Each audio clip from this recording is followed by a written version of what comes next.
So sometimes a comment might open a whole bag of worms, and I'm long-winded, so it's a whole lot of worms.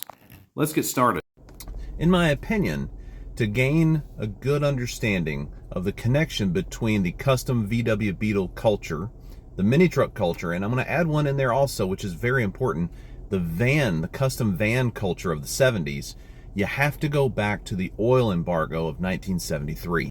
At this point in time, there were already several manufacturers invading the United States with very small fuel-efficient vehicles. But it took an oil crisis like this to really push the markets into more fuel-efficient vehicles from overseas. As this started to come into play, a huge part of the custom world were custom vans.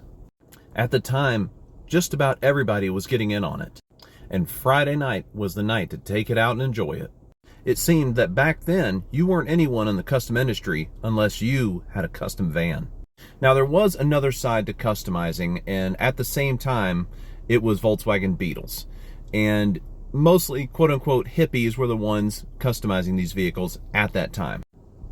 But when the gas crisis of the 70s really started to hit hard, people had to make tough choices.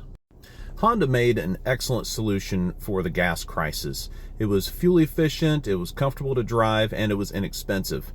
However, for a lot of people that were coming from custom vans, this car wasn't necessarily appealing to them.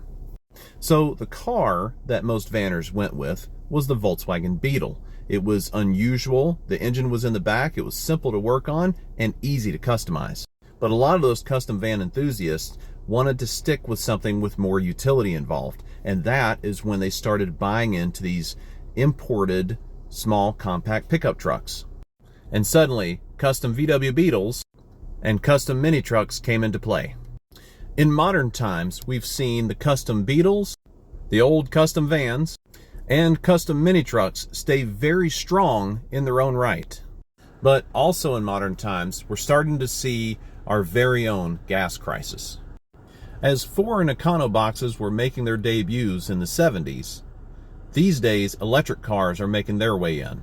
There are already several choices available, and it can seem to be a very difficult choice to transition to.